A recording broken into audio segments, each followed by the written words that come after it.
Alors aujourd'hui, je réponds à la question à 1 million d'euros, est-ce que la spiritualité et le marketing sont compatibles?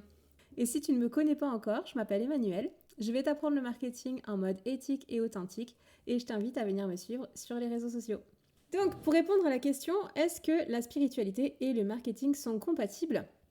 Eh bien moi j'ai envie de te dire que c'est un gros oui. Pourquoi? Parce que déjà tout d'abord, si tu as choisi de faire une activité professionnelle en rapport avec la spiritualité, que ce soit dans la thérapie, le magnétisme ou quoi que ce soit, tu auras dans tous les cas besoin de te faire connaître, et même au-delà du besoin de te faire connaître, tu auras l'obligation de te faire connaître puisque tu offres tes services au monde. Donc à partir du moment où tu as quelque chose à offrir au monde, où tu as quelque chose qui peut aider des personnes, il est de ton devoir de te montrer et de montrer ce que tu as à offrir au monde. Donc déjà, pour moi, c'est un gros oui.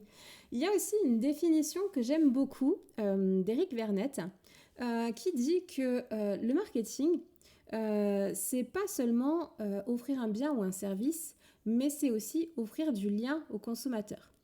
Et en ce sens, je trouve que cette définition, elle s'adapte particulièrement à la communication sur les réseaux sociaux. Parce que effectivement, sur les réseaux sociaux, on va avoir tendance à être plus dans la création de liens que dans cette vente un peu pushy, un peu parfois malaisante. Donc oui, tu peux tout à fait faire du marketing uniquement en créant du lien. Et finalement, ce sont les personnes qui vont venir à toi naturellement parce que tu auras créé ce lien avec elles. Elles se seront reconnues, elles se seront senties écoutées, comprises dans tes mots. Et du coup, ça va les faire venir dans ton cabinet. Donc ça, c'est hyper important aussi de le comprendre. Et à partir du moment où tu es dans cette démarche-là de création de liens, la vente se fait naturellement. Tu peux mettre en avant certaines de tes offres quand tu sens que c'est le moment, mais tu vas pas passer pour un marchand de tapis à ce moment-là, parce que ce sera vraiment en lien entre une problématique exprimée, un besoin réel, et ce que toi tu as à offrir. Donc tu peux tout à fait être légitime à faire ça et à vendre tes prestations via les réseaux sociaux.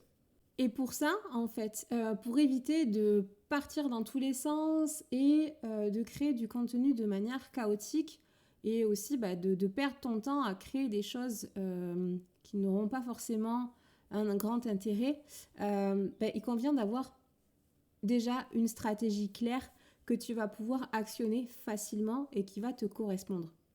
Donc ça passe tout d'abord par avoir de la clarté sur ce que tu as à offrir, mais aussi sur les personnes que tu peux aider. Donc souvent, j'entends « oui, mais je peux aider tout le monde ». Donc déjà, commence à faire ce travail de ciblage pour affiner et vraiment comprendre la personne que tu peux aider et finalement lui parler quand tu crées ce lien sur les réseaux sociaux. Et deuxièmement, ça va être aussi, tu vas devoir être à l'aise avec le fait de parler de ton activité en fait.